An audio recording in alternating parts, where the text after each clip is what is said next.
Hello Aquarius and welcome to the Green Woman Tarot. This is your reading for the next 2 weeks, which is from the 29th of November to the 13th of December 2021.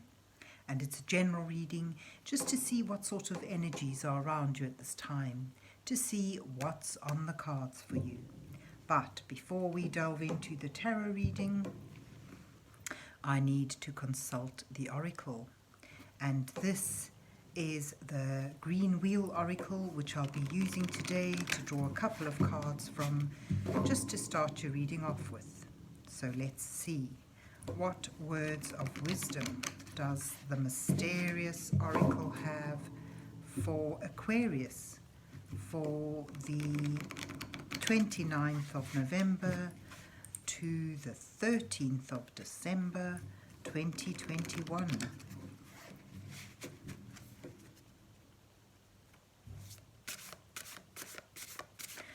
What messages are here for Aquarius for the next 2 weeks?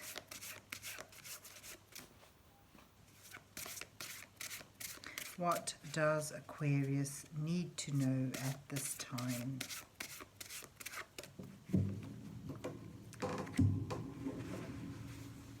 So let's take that one and that one. And let's see what you get. Oh, you get the honeybee and the spider. Lovely cards. So, of course, the honeybee is about collaboration, working together, clear communication, and being willing to work hard at something, because the rewards that you could harvest from that will be rich. And at the same time, you get the spider. This speaks of the connectivity of everything. It also sort of, if you put it together with the honeybee, it sort of suggests that this working at something may require patience and creative thinking, as well as I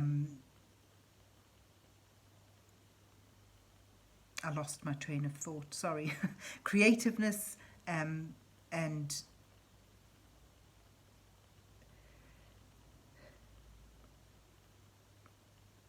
yeah, getting, the connectivity of everything, all the getting all the bits of the pieces of the puzzle linking in and connecting. There's a lot of connectivity here. So the honeybee is about connecting with others and working together, and the spiders is all about, it sort of talks about how things are connected. If you look at the web, every thread is connected and it sort of leads to a central point.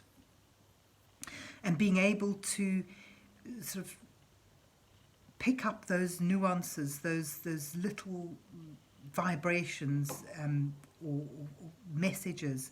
So sort of like reading under the currents, so those undercurrent messages that come to you. So there's a bit of astuteness, awareness, sort of really feel your way through this. But there's seems that things are coming together, but it requires patience and hard work and collaboration. But if you're able to work with that, then the rewards could be rich and sweet, the honey that the bee makes. But let's see where the rest of the reading takes us. So let's see what's on the cards for Aquarius for the 29th of November to the 13th of December 2021. What messages are here for Aquarius for the next 2 weeks? What does Aquarius need to know at this time? And we have here the Druid Craft Tarot, which I'll be using to put down a 5-card spread for you, Aquarius, with the first card depicting you in your current situation, where you are now. The next card shows what brings you to where you are. It could show what influences you as well. And then the third card highlights the challenges that you're facing at this time, with the fourth card offering you some guidance from divine energies as you move towards the 5th card, which may reveal your possible outcome to this time period. It shows the energies that you'll be moving towards. So let's see what you get. King of Swords. Where you are, you have the 9 of Swords. What brings you there? And the 7 of Swords is your challenge. Your guidance is the 10 of Swords. We've all got swords today, but you move towards rebirth. That's nice, of Judgment. And you have the Princess of Pentacles. Now this really taps into your oracle cards here. This is about harnessing a potential and beginning to put it into practical reality, beginning to put it into form. And this requires focus, dedication, absolute dedication, and a willingness to learn as you go. Where you are now, this shows, you know, a lot of thinking, a lot of strife, a lot of anxiety over something has led you to overcoming that. The sort of the King of Swords is someone who has overcome his mental. You've got a lot of mental cards here with the swords. It's all about integrity, knowledge, and thinking, as well as communicating, which you've got with the bee. So the King of Swords is sort of someone who's really gotten on top of all this anxiety and overthinking, and, you know, sort of things going round and round in a circle, spiraling downwards towards despair. But this King of Swords shows that you've moved on from that. You've reached a decision, and as someone who's sort of overcome this, this is the whole process seems to, you know, may well have hardened your heart. You're now thinking with your head. You're now operating from a mental level rather than an emotional level, and you know, it's sort of this important decision is being made or has been made, and you're willing to act upon that, no matter how inflexible that may seem. So the thing with the King of Swords, he is someone who rules with his honesty, his integrity, his careful planning and strategy. He inspires with discipline. So there's a sort of I wouldn't say hardness about him, but there's a sort of disconnectiveness about him.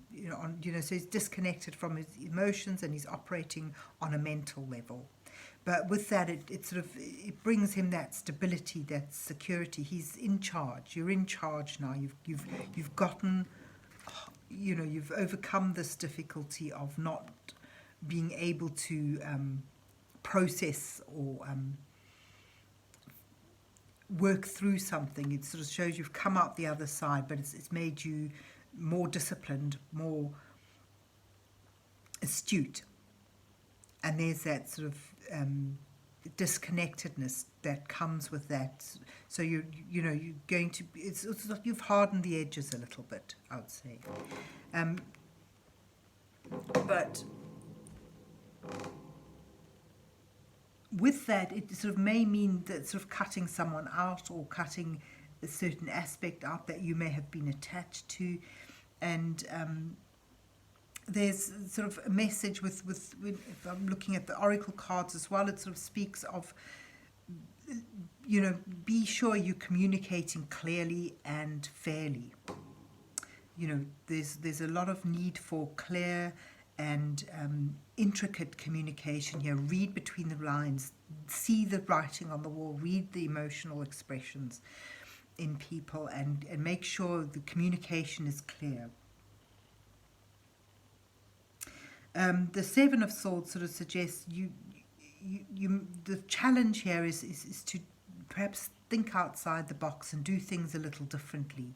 Many decks lean towards the stealth and theft elements of the Seven of Swords, but in this particular deck, it asks you to look at the aspect of the expansion of the mind. You know, the difficulties that comes with.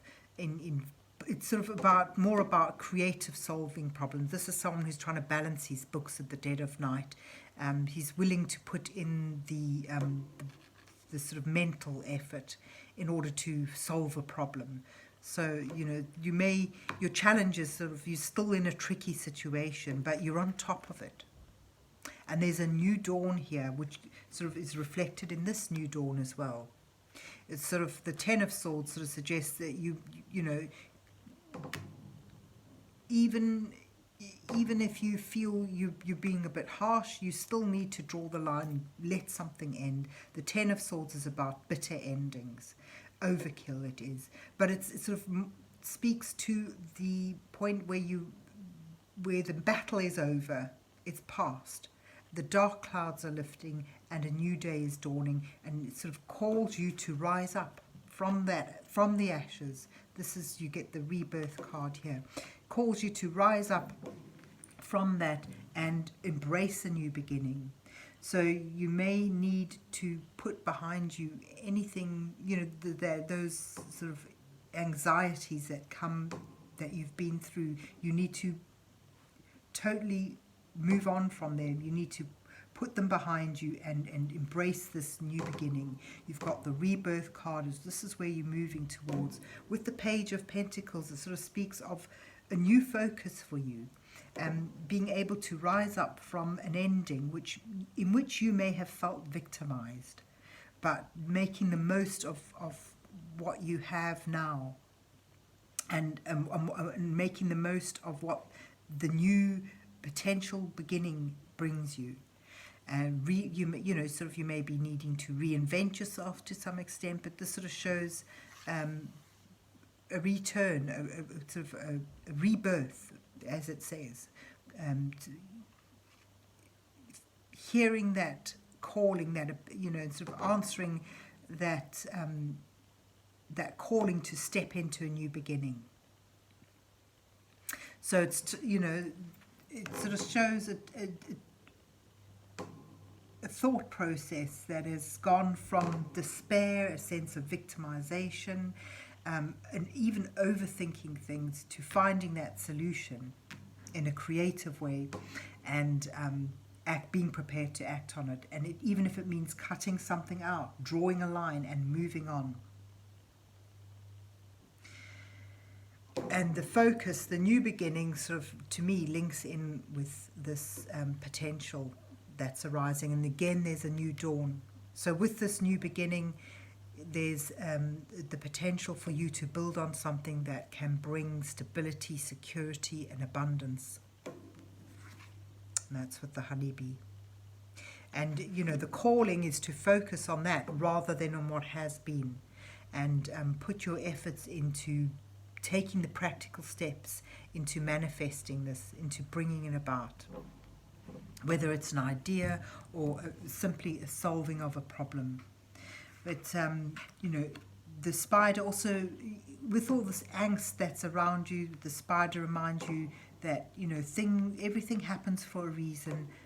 They're all connected and they lead towards a central point, a new beginning, you know, this new potential, which does require work and collaboration and dedication, but it has the potential to bring growth and abundance and security about you. So there you have it, Aquarius. Not the easiest of energies to work with, but there, you know, there's a positive aspect to it, and you've overcome the worst of it already. So there you have it. I hope you enjoyed your reading and that it resonates with you. And if so, please remember to hit the like, share and subscribe buttons.